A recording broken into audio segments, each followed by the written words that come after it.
Hey guys, it's Omar at Ideal Auto Sales, and in today's video we have this 2020 Dodge Charger RT Scat Pack. This example here has 11,000 miles. It does have a rebuilt title because it was involved in a minor accident, just like most of our other vehicles that we have for sale here in a San Diego suburb located in El Cajon, California. This vehicle here is sitting on 245 45/20s all the way around. Goodyear tires in very good condition. The rear end here, of course, is very aggressive, especially with the carbon fiber rear diffuser as well as the wicker built rear spoiler. It adds a great stance and a great athletic look to the vehicle. Now, continuing with the same theme, it does have carbon fiber side skirts as well as a carbon fiber front lip right here as shown. And this vehicle does have the Brembo performance brakes all the way around, which helps a lot in terms of stopping this vehicle. Now let's go ahead and take a look under the hood, shall we? Now, under the hood of this 2020 Dodge Charger RT Scat Pack is a very powerful 6.4 liter V8 producing 485 horsepower, and it does have this cold air intake, which is aftermarket. It makes the car sound quite amazing. Now, getting in the trunk of this vehicle here, you have three options. You can either press the button on the remote, or you can press a button that's to the left of the steering wheel in the interior, or you can simply press this button right here to the right of the trunk, located right here.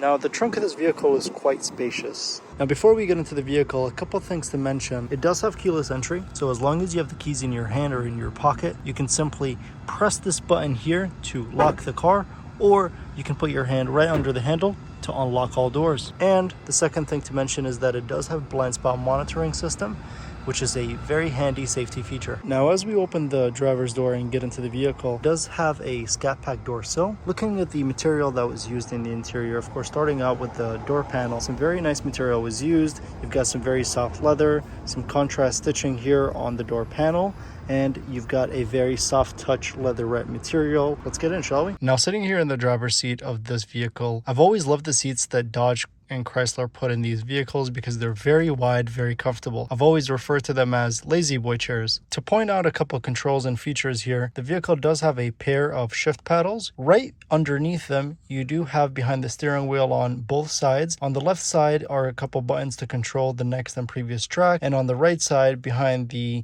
steering wheel, right underneath the shift paddle, you do have two buttons to control the volume up and down. In front of the steering wheel, you do have some controls for your phone calls. Right here are the controls to configure the middle screen here, and then these are the cruise controls. Over here you do have some various different controls. You have your volume knob, you have your tune knob, and then you do have drive mode selector, launch mode, parking sensors, you can turn them on and off, and then the traction control button. And then you do have here the climate controls right underneath. And it also has the 392 plaque for the Scat Pack. And then I forgot to mention, this vehicle is equipped with the Alpine surround system, which is a very good sounding sound system overall. Now, to start the vehicle, all you have to do is put your foot on the brake and then push this button here.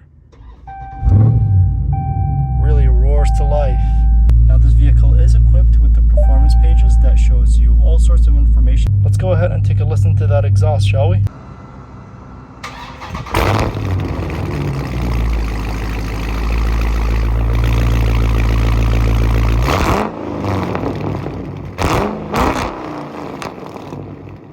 And now, quickly checking out the rear end here of the interior before we wrap up the review. Of course, the same very nice materials that were used up front are used here in the rear. And of course, this vehicle does have the rear heated seats, which is a very nice feature. And then you do have a couple slots for USB cables that you can use to charge whatever you need.